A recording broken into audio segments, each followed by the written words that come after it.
পটুয়াখালীর গলাচিপাই উপজেলা স্বাস্থ্য কমপ্লেক্সের অনিয়ম, অব্যবস্থাপনা এবং জরাজীর্ণ ভবনের সংস্কার সহ ৬ দফা দাবিতে মানববন্ধন অনুষ্ঠিত হয়েছে।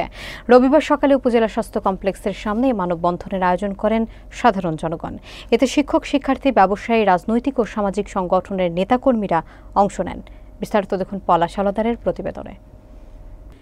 পটুয়াখালীর গলাচিপা উপজেলা স্বাস্থ্য কমপ্লেক্সে দীর্ঘদিন ধরে চলমান অনিয়ম, চিকিৎসা সেবায় অব্যবস্থাপনা এবং ভবনে জরাজীর্ণ অবস্থা নিয়ে ক্ষোভ প্রকাশ করেছেন এলাকাবাসী। এসব অনিয়ম বন্ধ ও হাসপাতাল সংস্কার সহ ৬ দফা দাবিতে রবিবার সকাল ১০টায় মানববন্ধন করেন শিক্ষক, শিক্ষার্থী, ব্যবসায়ী, রাজনৈতিক এবং সামাজিক সংগঠনের নেতাকর্মীরা। বক্তারা জানান, চিকিৎসক ও নার্সের সংকট, পর্যাপ্ত ওষুধের অভাব এবং পুরনো ভবনের বেহাল দশার কারণে রোগীরা স্বাস্থ্যসেবা থেকে বঞ্চিত হচ্ছেন। তারা অভিযোগ করেন, হাসপাতালের ডাক্তার ও নার্সদের আচরণও রোগীদের প্রতি মানবিক নয়। মানববন্ধনে বক্তারা হাসপাতালের বর্জ্য অপসারণ, টয়লেট ও স্যানিটেশন পরিষ্কার রাখা, রোগীদের খাদ্য তালিকা এবং সরকারি বরাদ্দ প্রকাশ, শূন্য পদে নিয়োগ, ঝুঁকিপূর্ণ ভবনের সংস্কার, গর্ভবতী মায়েদের সিজারিয়ান সুবিধা, আধুনিক ল্যাব স্থাপন, কর্মকর্তা কর্মচারীদের ডিউটি মনিটরিং এবং 2টি সচল অ্যাম্বুলেন্স নিশ্চিত করার দাবি জানান। পরে মানববন্ধনকারীরা উপজেলা স্বাস্থ্য ও পরিবার পরিকল্পনা কর্মকর্তার কাছে লিখিত স্মারকলিপি প্রদান করেন। যেমন এই যে হসপিটালের দেয়ালগুলো মানে একদম বিপজ্জনক, ভিতরে অনেক সময় দেয়াল, ছাদের দেয়াল ভেঙে পড়তেছে, ফ্যান চলে না, রোগীদের ঠিকভাবে সেবা দিচ্ছে না। তো এগুলো তো একটা হসপিটাল, সরকারি হসপিটালে হতে পারে না। তো এই যে আমাদের গলাচিপা উপজেলা স্বাস্থ্য কমপ্লেক্স, এটা শুধুমাত্র গলাচিপার মানুষের না, এটা আমার জানা মতে 10 মিনার, রাঙাবালি এবং গলাচিপায় প্রায় 3 উপজেলার মানুষ এইখানে সেবার জন্য আসেন। তো কিন্তু এখানে এসে মানুষ তাদের যথাযথ সেবা বা ভরসা কিন্তু তারা পায় না। গত কয়েকদিন আগে আমাদের এসে অনেক সময় দেখা যায় সুস্থ মানুষও এই হসপিটালে অসুস্থ হয়ে পড়ে। এই হসপিটালে পরিবেশের কারণে অনেক সময় দেখা যায় ফ্যান থাকে না, অনেক সময় বিদ্যুৎ যাওয়ার পরে জেনারেটরের ব্যবস্থা থাকা সত্ত্বেও জেনারেটর ব্যবহার করা হয় না। এবং আপনারা জানেন পিছনে একটি গেট রয়েছে, সেই গেটটি কেন বন্ধ থাকে, এটা আমার দাবি। এবং আমাদের যে মূল দাবিগুলো রয়েছে আমাদের 9 দফার মাধ্যমে, আপনাদের মাধ্যমে আগামী 48 ঘন্টার মধ্যে হাসপাতাল এবং হাসপাতাল সংলগ্ন এলাকার সকল ধরনের বর্জ্য পদার্থ অপসারণ করতে হবে। গত কয়েকদিন আগে আমরা বিডি ক্লিনের টিম এই পুরো হাসপাতাল পরিষ্কার করেছি এবং তখন তাদের সতর্ক করেছিলাম, আপনারা একটা ডাম্পিং জোন তৈরি করুন এবং হাসপাতালের আশেপাশে যে ময়লাগুলো আছে পরিষ্কার করুন। কিন্তু আজকে এসে দেখেছি তার কোনোটিই করে নাই। এই যে একটু আগে ওখানে দাঁড়িয়েছিলাম, গন্ধে ওখানে দাঁড়ানো যায় না। একটা হাসপাতালে আসে মানুষ চিকিৎসা নিতে, সুস্থ হতে, কিন্তু এখন যে অবস্থা, আমরা মানববন্ধনে সেই গন্ধে আমরাই অসুস্থ হয়ে যাচ্ছি, তাহলে আমরা এই হাসপাতালে এসে কিভাবে সুস্থ হব? দ্বিতীয় দফা হচ্ছে আগামী 48 ঘন্টার মধ্যে টয়লেট, বাথরুম এবং বেসিন সহ সকল ধরনের স্যানিটেশন ব্যবস্থা পরিষ্কার পরিচ্ছন্ন করে ব্যবহার উপযোগী করতে হবে। আগেরবার যখন আমরা হাসপাতাল পরিদর্শন করেছিলাম, প্রত্যেকটি রোগীর মুখ থেকে অভিযোগ শুনতে পেয়েছি হাসপাতালের বাথরুমগুলো ব্যবহারযোগ্য নয়, আর এতটাই অপরিষ্কার, অপরিচ্ছন্ন যে এখানে হাসপাতালের মধ্যে বসাই যায় না দুর্গন্ধে। তো হাসপাতালে মানুষ আসে সুস্থ হতে, কিন্তু এই যে পরিবেশ, এই যে অবস্থা, এখানে আসলে মানুষ এমনিতেই অসুস্থ হয়ে যাবে।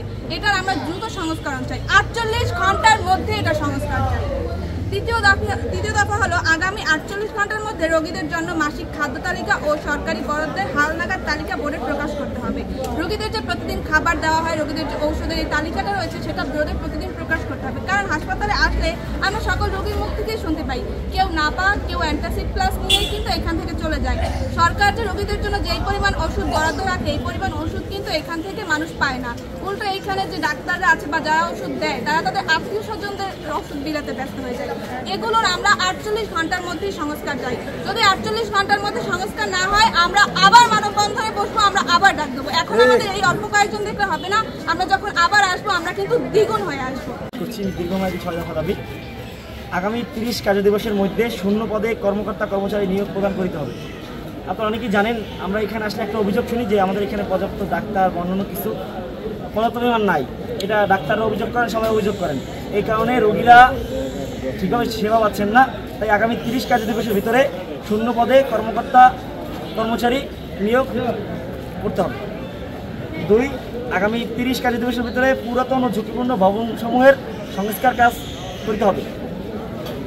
আপনারা জানেন যে হাসপাতালের যে 2টা বিল্ডিংই প্রায় পরিত্যক্তের মতো। এক কথায় আমরা যেটাকে ভূতের বাড়ি বলি। কিছুদিন আগে হাসপাতালের বিল্ডিং ভেঙে পড়ে একটা রোগীর মাথায় পরে রোগী আরও আহত হয়েছে, পরে রোগীকে বরিশাল পাঠাইতে হয়েছে। এই হাসপাতালের বিল্ডিংগুলো অনেক ঝুঁকিপূর্ণ। হাসপাতালের প্রত্যেকটা বিল্ডিং এবং ওই পাশে যে বিল্ডিংগুলো আছে স্টোর রুম, এগুলো যথাযথ সংস্করণ করতে হবে। আগামী 30 কার্যদিবসের মধ্যে গর্ভবতী মায়েদের জন্য সিজার ব্যবস্থা এবং রোগীদের জন্য আধুনিক ল্যাব ও এক্স রে রুম স্থাপন করতে হবে। আপনারা জানেন যে আমাদের এই অঞ্চলের মায়েদের যে সিজারের প্রসবকালীন যে সিজার করতে হয়, এই সিজারের জন্য বিভিন্ন জায়গায় দূরে যেতে হয়। দেখা যায় এইখান থেকে তাদেরকে পটুয়াখালী বরিশাল নিতে গেলে ওই যে একটা মায়ের অবস্থা কী পরিমাণ হয় সেটা একমাত্র একটা মাই বলতে পারে। সেজন্য আমরা চাই অতি সত্বর এই 30 কার্যদিবসের ভিতরে গলাচিপা হাসপাতালে সিজার চালু করা হোক এবং এই যে টেস্টগুলো বাইরে বেশি টাকা দিয়ে করতে হচ্ছে, এই টেস্টগুলো যাতে বাইরে না করতে হয়, গলাচিপা হাসপাতালের জন্য চালু করা হয়। 4 নম্বরে আগামী 30 কার্যদিবসের মধ্যে হাসপাতালে আধুনিক স্টোর রুম, ডিজিটাল টোকেন ও অনলাইন রেজিস্ট্রেশন সিস্টেম চালু করতে হবে।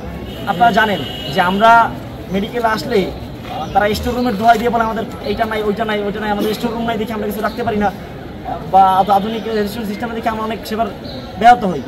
তাই এই যে আমাদের আধুনিক স্টোর রুম, আধুনিক টোকেন এবং রেজিস্ট্রেশন, অনলাইন রেজিস্ট্রেশন ব্যবস্থাটা এটা চালু করতে হবে। 5 নম্বরে আগামী 30 কার্যদিবসের ভিতরে কর্মকর্তা কর্মচারীদের ডিউটি টাইম মনিটরিং এবং অন্তত 2টি সচল অ্যাম্বুলেন্স ব্যবস্থা নিশ্চিত করতে হবে। আপনারা জানেন যে ডাক্তারদের ডিউটি টাইম আছে সকাল 8টা 30 থেকে দুপুর 2টা 30, কিন্তু দেখা যায় অনেকে আসে 11টা থেকে 1টা অবধি ডিউটি করে। কিন্তু এই যে ডিউটি টাইমের সময় এছাড়া তারা প্রাইভেট রুমে থাকে, তাদেরকে অন কলে আনতে হয়। এইটা যাতে না হয় ডাক্তারদের এটা মনিটরিং করা হোক, এটা আমরা চাই। এবং আরও চাই যাতে ডিউটিরত টাইমে কোনো ওষুধ কোম্পানির লোক